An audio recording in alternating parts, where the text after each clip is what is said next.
Shalom Bapak Ibu Saudara terkasih di dalam Tuhan Yesus. Pada malam hari ini kita akan kembali melaksanakan ibadah tengah minggu dengan pelayan firman Ibu Penatua Eli Roseli. Marilah sebelumnya kita saat teduh sejenak.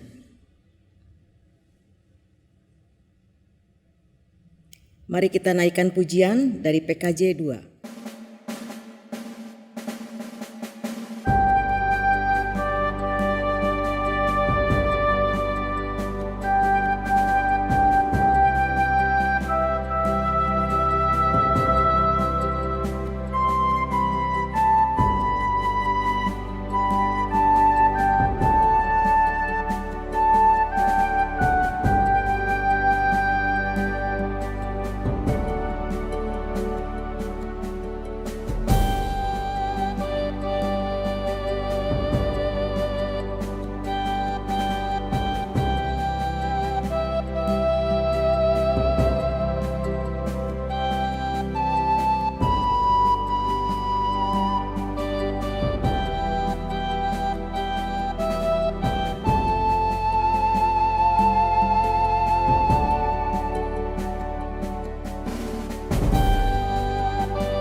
Marilah kita awali ibadah tengah minggu ini dengan khotbah dan salam.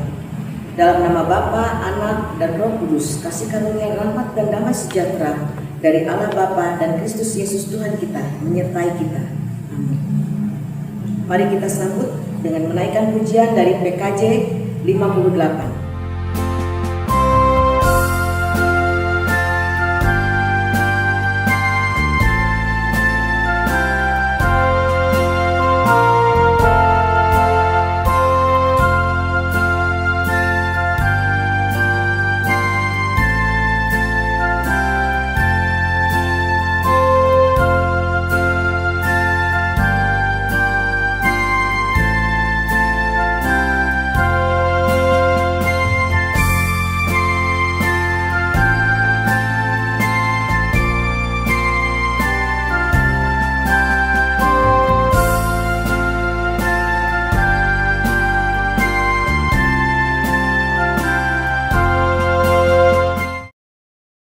Bapak Ibu Saudara terkasih, mari kita naikkan pujian syukur kepada Tuhan.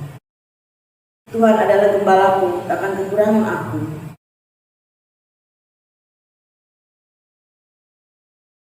Ia menyegarkan jiwaku, ia menuntun aku di jalan yang benar oleh karena namanya.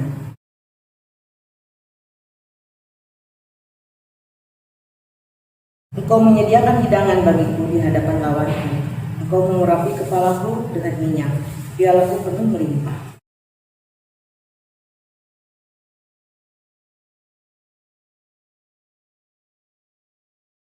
Sebelum kita mendengarkan firman Tuhan, mari kita naikkan pujian dari Kidung Jemaat 49.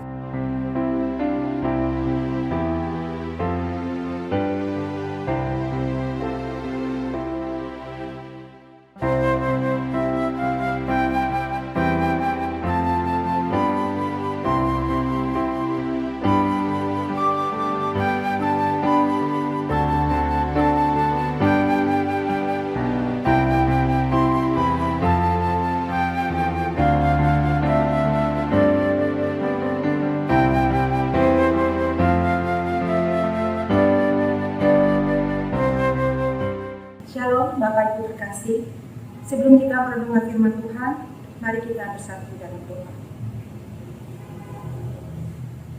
Tuhan, Allah Bapa kami yang di surga, kami mensyukuri kebaikan anugerah Tuhan yang kami rasakan, sekalipun di tengah masa pandemi COVID-19.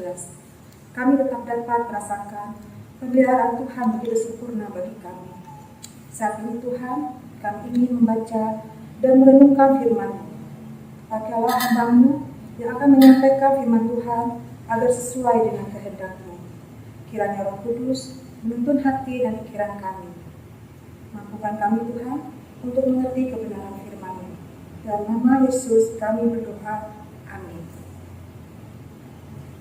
Jemaat yang dikasihi Tuhan dimanapun berada, saat ini kita akan mendengarkan firman Tuhan yang tertulis dalam kitab 1 Yohanes 3 ayat 16 sampai dengan 24. Mari bersama-sama kita membuka kitab kita masing-masing dan saya akan membacakan firman Tuhan untuk kita semua.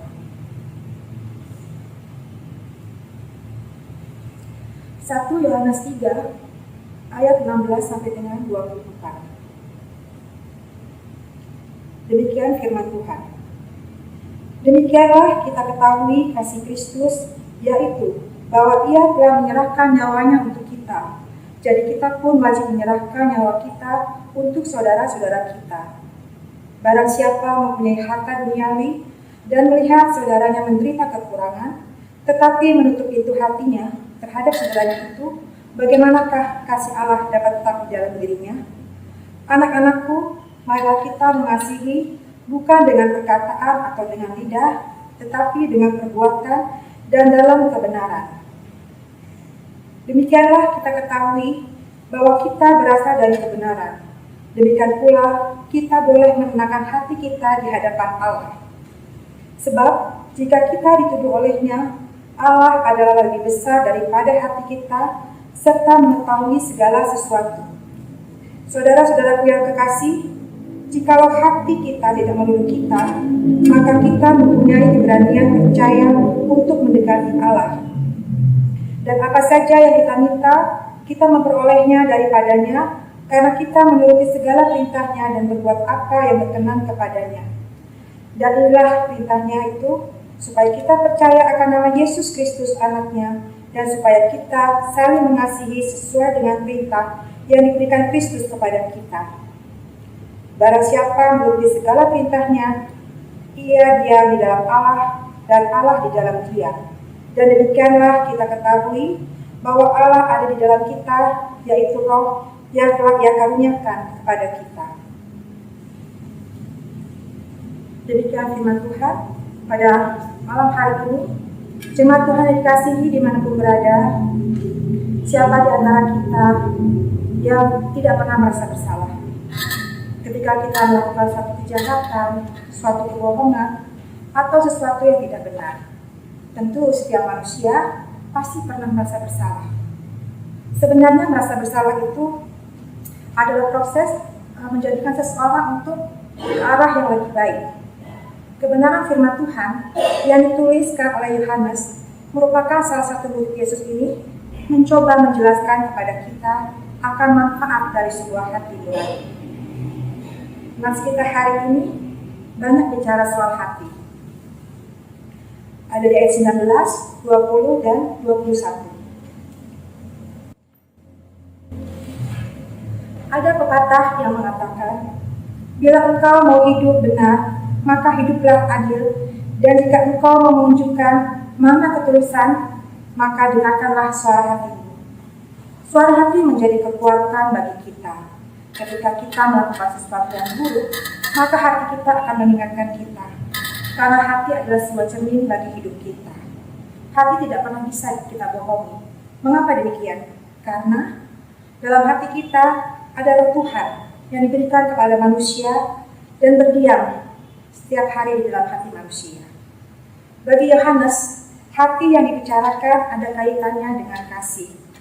Bila kita mengasihi sesama, maka kita boleh merasa pasti bahwa Kristus ada dalam diri kita.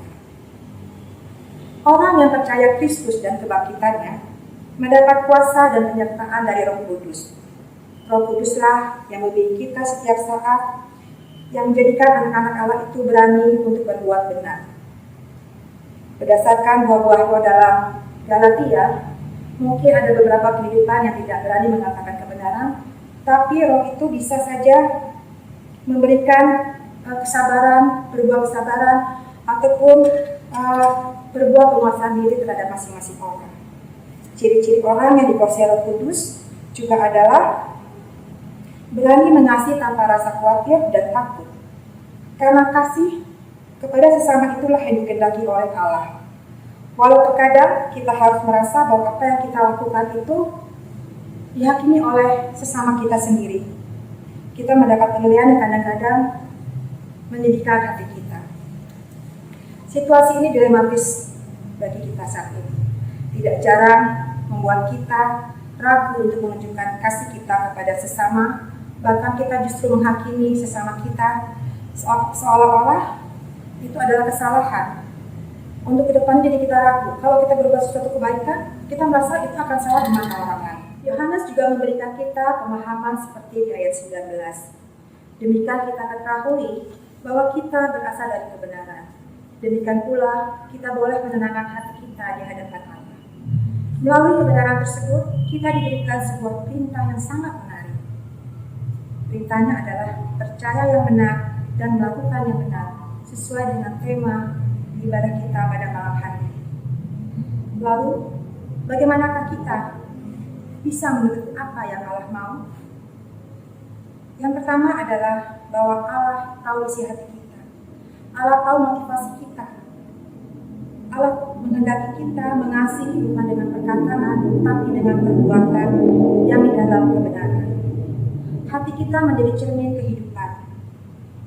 Orang percaya bisa melakukan sesuatu yang benar menurut dorongan hati.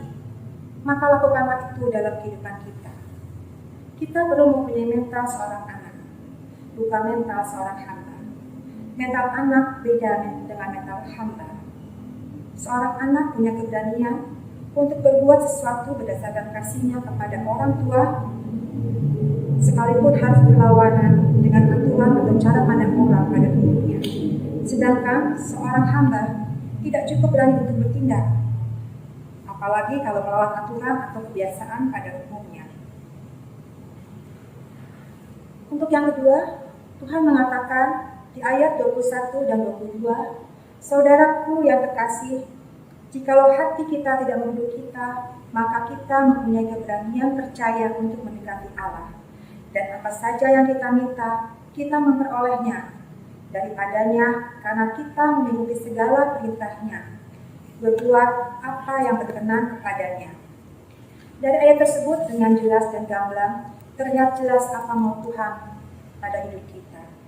Jadi bagaimana mungkin orang meminta di dalam ketidakbenaran? Jawabannya adalah Tuhan tidak akan pernah memberikan apa yang Dia minta. Maka itu hiduplah kita di dalam kebenaran. Bagi Yohanes, orang Kristen adalah orang yang memiliki kepercayaan yang benar dan melakukan hal yang benar. Kita tidak boleh melakukannya hanya salah satu saja. Sebagai contoh, kita ingin kehidupan rumah tangga kita harmonis dan diberkati Tuhan. Kita ingin anak-anak kita diberkati Tuhan. Maka lakukanlah kebenaran dalam hidup kita, dalam keluarga kita, sesuai dengan firman Tuhan dalam hidup kita. Lalu kita ingin kehidupan ekonomi kita membaik, maka bekerjalah dengan benar dan baik. Kita ingin keluarga kita baik-baik saja, anak-anak kita juga baik, maka beribadahlah dengan benar. Perintah saling mengasihi ada di ayat 23. Akan saya bacakan. Dan inilah perintahnya itu, supaya kita percaya akan nama Yesus Kristus, anaknya, dan supaya kita saling mengasihi sesuai dengan perintah yang diberikan Kristus kepada kita. Ketika kita sudah percaya kepada Kristus, maka kepercayaan itu akan mendorong kita dan mengajak kita untuk hidup saling mengasihi. Kasih yang kita pertunjukkan bukan lagi kasih yang menguntungkan diri sendiri. Kasih yang kita pertunjukkan kepada sesama bukanlah kasih egois, bukan kasih yang menguntungkan kita, bukan kasih yang membuat kita hanya menerima pujian dari orang sekitar kita, tetapi adalah kasih yang benar-benar diinginkan oleh Tuhan. Karena kepercayaan kita kepada Yesus Kristus, kita diajak untuk mengasihi seperti Tuhan telah lebih dulu mengasihi kita. Sebagai penutup, saya akan menceritakan sebuah kasih dalam Kristus yang dialami sebuah keluarga yang mereka ternyata benar-benar tidak mengerti apa kasih yang sesungguhnya. Saat ini sang suami bekerja keras. Dia berusaha untuk memenuhi harapan keluarganya, harapan istri dan harapan anak-anaknya. Dia bekerja dari pagi sampai malam. Sesampai di rumah, karena dia tahu lelah, dia biasanya setelah makan, dia langsung tidur. Sementara sang istri melihat perbuatan suaminya seperti itu, dia tidak melihat kerinduan suaminya di balik apa yang dilakukan suaminya untuk memenuhi harapan keluarga. Yang dia tahu begitu sampai rumah, suaminya tidak punya waktu lagi untuk dia, karena sudah terlalu lelah. Sebaliknya pula sang suami, begitu ia sampai rumah dengan keadaan tubuh yang lelah, ia melihat istrinya sedang sibuk di dapur memasak tanpa menghiraukannya. Kadang-kadang yang pulang malam pun istrinya masih mengerjakan pekerjaan rumah. Disinilah kebalikan dari sang istri. Suami melihat istrinya tidak memperhatikan dirinya. Dia merasa kalau istrinya tidak peduli kepadanya lagi. Akhirnya suami istri itu menyimpulkan bahwa mereka harus mengakhiri pernikahan mereka karena tidak merasa bahagia. Bukankah ini tragis? Bukankah ini bisa saja terjadi di tengah-tengah gereja kita? Yang bisa kita ambil dari cerita tersebut adalah manusia melihat hasil, tetapi Allah melihat proses. Hati kita harus ada pengetahuan tentang kebenaran, bukan tentang penghakiman. Kita tidak mungkin mengasihi Allah tanpa mempercayai yang benar, yaitu Yesus Kristus. Predikat sebagai anak-anak Allah harus nyata dalam kehidupan kita yang saling mengasihi, yaitu dengan kebenaran Roh Kudus dalam hidup kita. Allah tidak mempertanyakan apa hasil dari perbuatan kita. Allah juga tidak mempertanyakan berapa orang yang sudah kita tolong. Allah juga tidak mempertanyakan berapa orang yang sudah kita beri makan. Tetapi yang Allah tanyakan adalah seberapa setia kita mengikuti Allah dan seberapa setia kita percaya yang benar. Tetaplah percaya yang benar dan tetaplah melakukan hal yang benar. Tuhan Yesus memberkati. Bapak Ibu Saudara terkasih, sebagai ungkapan syukur kita kepada Tuhan, marilah kita menghimpun persembahan. Tapi sebelumnya dengan firman Tuhan yang terambil dari 2 Korintus 9 ayat 7. Hendaklah masing-masing memberikan menurut kerelaan hatinya. Jangan dengan sedih hati atau paksaan, sebab Allah mengasihi orang yang memberikan dengan sukacita. Mari kita naikkan pujian dari PKJ 264.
Mari kita naikkan doa persembahan. Bapa yang bertata di kerajaan surga, kami mengucap syukur untuk hari-hari yang Kau berkati dalam hidup kami. Sebagai ungkapan syukur kami kepada-Mu Bapa, kami telah menghimpun persembahan yang telah kami persiapkan. Bapa, berkatilah persembahan ini, terimalah Bapa. Dan berkati juga tangan-tangan yang akan mengelola persembahan ini dan juga tangan-tangan yang telah memberikannya. Dan biarlah persembahan ini boleh menjadi berkat bagi pelayanan pada tempat ini. Ajarilah kami untuk selalu mengucap syukur kepada-Mu. Ajari kami untuk memberikan yang terbaik bagi kemuliaan nama-Mu. Dalam nama Tuhan kami Yesus Kristus, kami naikkan doa syukur dan permohonan kami kepada-Mu. Haleluya. Amin. Mari kita bersatu dalam doa. Bapa yang bertata di dalam kerajaan surga, terima kasih atas penyertaan-Mu pada hari ini, sehingga kami bisa beribadah memuji dan memuliakan nama-Mu walaupun secara virtual. Kami percaya bukan karena kuat dan hebat kami, namun itu semua karena berkat kasih kepada kami. Terima kasih ya Bapa atas firman yang telah kami terima. Kiranya firman tersebut dapat kami renungkan dan dapat menjadi terang dalam setiap langkah hidup kami. Kami menyadari akan setiap kelemahan kami ya Bapa. Oleh sebab itu, kiranya Engkau selalu menyertai kami. Pada kesempatan ini, kami juga ingin berdoa bagi jemaat-Mu di tempat ini yang sedang mengalami sakit atau pemulihan. Kami berdoa untuk saudara-saudara kami, Bapak Catur Jatmiko, Bapak Juhari, Ibu Ida Widianingsi, Ibu Anita Agustin, Ibu Cucu Siti Mariam, Saudari Krista Siburian, Bapak Hari Efrata Sujono, Ibu Sri Widati, Ibu Pendeta Maria Amrina. Kiranya Engkau sertai mereka Tuhan dimanapun mereka berada. Berikanlah mereka kesembuhan, sehingga mereka dapat merasakan mujizat, dan sehingga mereka semakin bertambah iman percaya kepada-Mu. Kami juga berdoa untuk para orang tua kami, seluruh kaum Pusinda yang ada di gereja kami. Kiranya Tuhan sendiri yang memberikan sukacita buat mereka di dalam keterbatasan fisik mereka, sehingga mereka tetap setia bersemangat dalam iman. Tak lupa juga kami berdoa bagi saudara kami yang sedang berulang tahun dan ulang tahun pernikahan. Kiranya Engkau sajalah yang menyertai mereka di usia baru mereka, serta mereka Kau jadikan mereka pribadi yang takut akan Engkau dan terus memuji dan memuliakan nama-Mu. Pakai mereka Tuhan, seturut dengan kehendak-Mu saja. Bapa di sorga, kami juga ingin berdoa bagi pelayanan gereja-Mu di tempat ini. Terutama kami berdoa untuk panitia pembangunan gedung sekolah dasar dan pelayanan. Kiranya Engkau sertai setiap kegiatan yang telah direncanakan. Kiranya Engkau lancarkan, dan apa yang kami lakukan di tempat ini dapat menyenangkan hati-Mu dan menjadi berkat bagi sesama. Kami juga berdoa untuk Ibu Pendeta dan keluarga. Kiranya Tuhan sendiri yang campur tangan dalam kehidupan Ibu Pendeta Maria dan keluarga. Kiranya Tuhan beri kesembuhan dan kesehatan, berkati studinya, dan kami juga mengucapkan terima kasih atas berkat Tuhan yang menjadi kehidupan dalam keluarganya yang telah Tuhan kabulkan. Seorang bayi dalam kandungan Ibu Pendeta. Kami berdoa agar sampai tiba waktunya kelahiran bayi tersebut, Tuhan sendiri yang membantu semua persalinannya. Kami juga berdoa Tuhan untuk para pelayan-Mu di gereja kami, seluruh penatua beserta keluarga, sekretariat beserta keluarga, poster beserta keluarga, pengurus komisi beserta keluarga. Mari Tuhan, kami undang untuk campur tangan di dalam keluarga kami masing-masing. Kiranya Tuhan berkati apa yang menjadi pergumulan, sehingga kami lebih memuliakan nama-Mu.